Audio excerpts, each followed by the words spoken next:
so me channel no intro mo borrow no city into video you know what from prince the video match your camera for that but to install the dstv nyama we dey wo frequency na dey I want to me then install any simple dstv signal or very simple say bia etum go multi tv a multi tv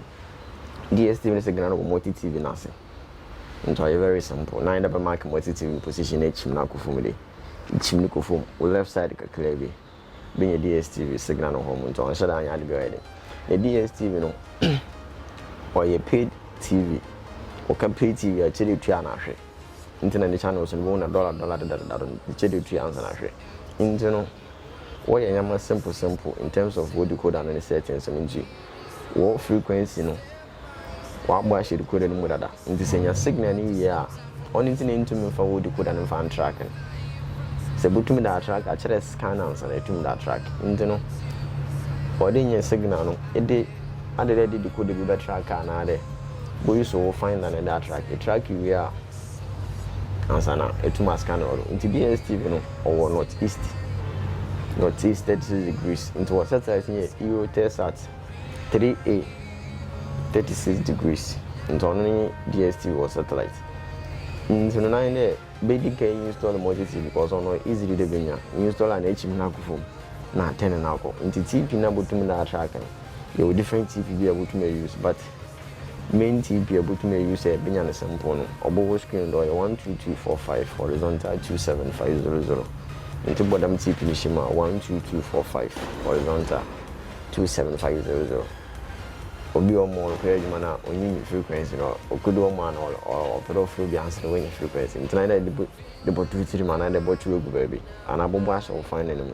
12245 horizontal 2750 into no locate to east na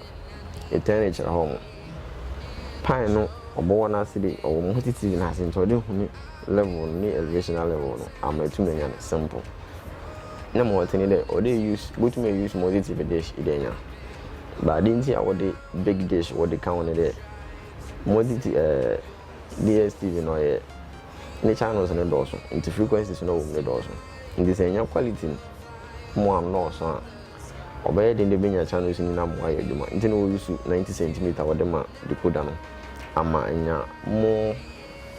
signal no ama channels ni na aye duma say be a useful finder na wo find na be show the 55% be o mo scan on number because we dey be 60% or the answer na channels ni na aye duma to dey make sure dey nya stable signal say bo use dish kit where 50 60 or dey make sure dey nya stable signal answer the free dish no nti we are LMB position about the 9 o'clock and 3 o'clock. More video I make sure how I be see a position LMB. Into about the 9 o'clock and 3 o'clock. Maybe I'm number one. The level of set and we are not attracting. In you we are no proceeding na scanning. A scanning we are baby in the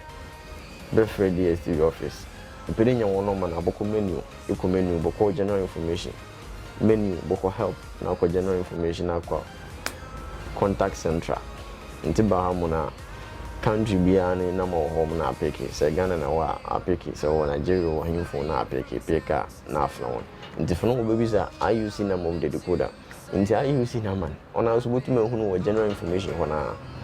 equal menu help wo ma general information bo any information about the decoder se pedenya na simple a epeke decoder na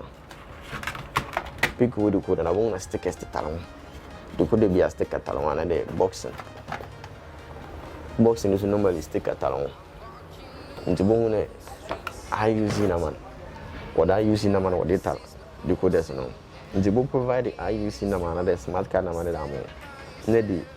customer is any details in their account. Any details needing no location, be your one crew, no from another brother, what's it, then I provide them. But they make sure they or that channel 100 na upgrade babado into upgrade be me okay no we rebooting for 17 minutes we answer na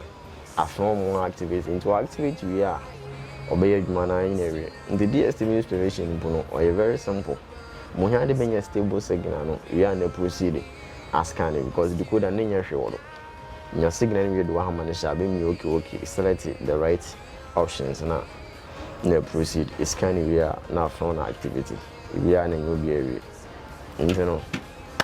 when first time I share my 9 was subscribe anytime we show video bi ano and then like now comment below now share on Facebook and other WhatsApp tane yankla